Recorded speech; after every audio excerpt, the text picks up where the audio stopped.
बिस्मिल्लाहिर्रहमानिर्रहीम। अस्सलाम वालेकुम। मैं मोहम्मद इरफान। आज हम अब्दुल बासित राठौर साहब से डिस्कस करेंगे इनके इल्म नजूम के जायचे के हिसाब से अफ़गानिस्तान की सूरत हाल पर, जिसमें हम डिस्कस करेंगे इकनॉमिकल पॉइंट ऑफ व्यू से हमें बताएंगे और वहाँ पे जो लोग हैं जो रह रहे हैं उनके बारे में ये क्या सजेस्ट करते हैं, वो वहीं पे रुके रहें या मुल्क छोड़ दें।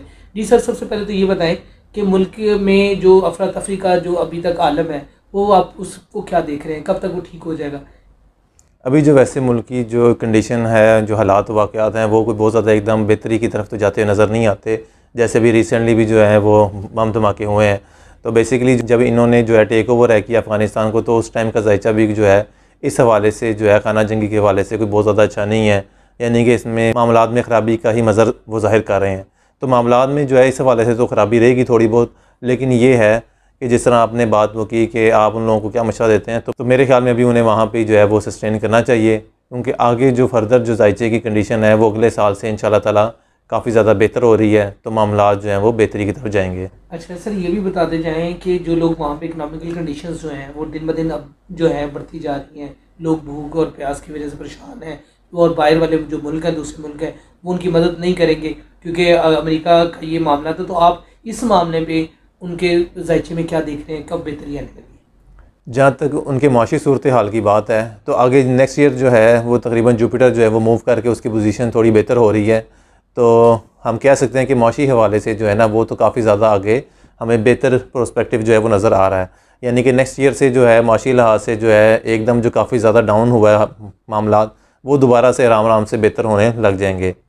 और दूसरी बात, जैसे आपने कि दूसरे ममालिक उनकी एड या फंडिंग उन्हें या मदद वो करते हैं कि नहीं करते, तो उस हवाले से अगर हम देखें तो बहुत से जो ममालिक हैं जहाँ फंडिंग नहीं कर रहे, तो एक चीज़ इनके जायचे में हमें बड़ी पॉजिटिव है कि जो इनके हमसाया ममालिक हैं वो ये लोग खुद भी कोशिश करेंगे कि उनके साथ रिलेशनशिप बेहतर बनाए जाएँ और जो है वहाँ से जो है इमदाद हासिल की जाए और उनके साथ जो है वो तजारती ताल्लुकात जो हैं वो इस्तवार किए जाएँ।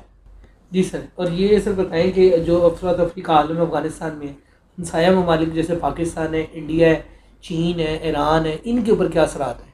क्या इनके जायचे को भी फ़र्क आएगा इस मामला को सबको देखते हुए? हाँ, सिक्योरिटी पॉइंट ऑफ व्यू से तो इनको जो है वो ज़ाहिर है इन मुल्कों को भी जो है वो अपना लाया अमल जो है वो चेंज करना पड़ेगा।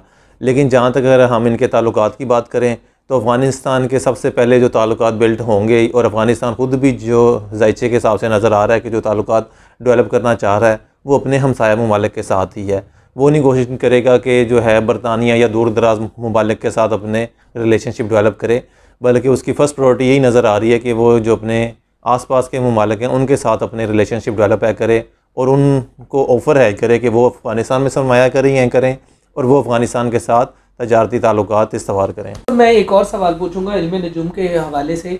आप इंडिया के जायचे में और अफ़गानिस्तान के जायचे में कौन सी ऐसी चीज़ें देख रहे हैं जो पॉजिटिव हैं और जो इन दोनों को बड़ा करीब करने के लिए है, और वो कौन सी चीज़ें जो इनको दूर करेंगी या इनके दरमियान लड़ाई झगड़े हो सकते हैं?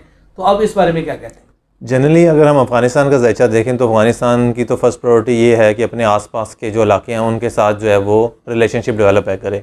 बेसिकली जो है इंडिया जो है वो डायरेक्ट अफ़गानिस्तान के साथ हमसाया नहीं है, ये इनडायरेक्ट है। तो इसलिए हम इसे उस तरह हम कंसीडर नहीं है करेंगे। जैसे मैंने पहले कहा कि अफ़गानिस्तान की इस वक्त कोशिश ये है कि जो उसके साथ बॉर्डर पर जो मुल्क लग रहे हैं उनके साथ रिलेशनशिप डेवलप है करे, तो वो उनके साथ रिलेशनशिप और तजारत जो है वो बढ़ाएगा। तो फिर इसका मतलब है कि पाकिस्तान का बॉर्डर जो है, चमन बॉर्डर अफगानिस्तान के साथ लग रहा है, तो हमारे रिलेशनशिप ज़्यादा अच्छे हो जाएंगे? हाँ, अभी तो बज़ाहिर जो है वो सख्ती आई हुई है, पाबंदियाँ लगी हुई हैं, लेकिन आगे फ्यूचर में हम देख रहे हैं कि अफ़गानिस्तान के रास्ते हमारी तजारत जो है एक दफ़ा दोबारा से जो है वो भरपूर तरीके से जो है वो बढ़ती नज़र आएगी आपको। तो इससे पाकिस्तान की मैशत और ज़्यादा बेहतर होने के चांसेस हैं? ज़ाहिर है उसका इफेक्ट जो है वो पाकिस्तानी माशत को भी पड़ेगा और अफ़गानिस्तान की माशत को भी पड़ेगा, क्योंकि पाकिस्तान में बहुत सी चीज़ें जो है वो बरास्ता अफ़गानिस्तान आती हैं, वो लीगल तौर पे आ रही हों या इलीगल आ रही हों, लेकिन वो आती है अफ़गानिस्तान के ज़रिए हैं। अच्छा सर, ये एक और भी बड़ा इशू है, जैसे कि बिग जॉइंट जैसे चाइना है, रूस है, ये भी अफगानिस्तान की आर्मी पोजीशंस में लग रहे हैं। सबसे पहले चाइना ने कहा कि जी ठीक है, अफगानिस्तान ने अगर टेक ओवर कर भी लिया, तो आप चाइना के बारे में बताएं क्या पोजीशन है? हाँ, जहाँ तक आपने बात की चाइना और रूस की, तो रूस के साथ तो हमें कोई बहुत ज़्यादा एकदम नहीं वो रिलेशनशिप में नज़र आएंगे, लेकिन चाइना के साथ जो है वो अच्छे रिलेशनशिप जो है ना वो तेज़ी के साथ डेवलप होते हुए नज़र आ रहे हैं आगे। और चाइना के साथ जो है उनकी तजारती सरगर्मियाँ जो हैं, और चाइना जो है मुल्क के अंदर भी काफ़ी ज़्यादा इन्वेस्ट करता हुआ नज़र आएगा। ये नहीं कि वो सिर्फ उनको वैसे सिर्फ ज़ुबानी कलामी सपोर्ट दे, बल्कि चाइना उनके मुल्क में बाकायदा इन्वेस्ट करता हुआ नज़र आएगा। और उसका सिर्फ मकसद जो है अफ़गानिस्तान का नहीं है, चाइना का मकसद जो है वो अपनी ज़ात के हवाले से है कि वहाँ से वो क्या क्या फ़ायदा उठा सकता है। अच्छा सर, ये बड़ा मसला रहा है कि जब भी तालिबान की हुकूमत आती है तो इनके अंदर ही से नई नई जो मुश्किलात को उनको फेस करनी पड़ती हैं। छोटे छोटे इलाके जो हैं वो अपनी अपनी हुकूमत बना के बैठ जाते हैं। क्या इस बार भी ऐसा होगा? फिर कोई बाहर से आएगा, इस मुल्क के ऊपर हमला करेगा? अब की क्या इस बारे में क्या कंडीशंस है? क्या यहाँ पे अब जो है जंगी जो है वो रुक गई हैं या कुछ लॉन्ग टाइम के लिए अब ये तालिबान ही यहाँ पे हुकूमत करेंगे? जायचे के मुताबिक बताएं। नहीं, ये तो अभी हमने देखा है, जैसे पंचेर के इलाके में भी हमने देखा है कि इनकी आपस में लड़ाई झगड़े जो थे वो चाह रहे थे, लेकिन अब वो बातचीत की तरफ जा रहे हैं। तो बातचीत के बावजूद भी जो है ना, जो जायचे में नज़र आ रहा है कि वो कुछ ना कुछ बाज़ जगहों पे मामलात जो है ना वो इस तरह के रहेंगे, खाना जंगी वाले, या बाज़ जगहों पे लड़ाई झगड़े और इस तरह के फसादात वगैरह रहेंगे। लेकिन आगे जो है जैसे जैसे टाइम गुजरेगा तो अब ये बेहतर हुकूमत इस्तवार करते हुए नज़र आएंगे।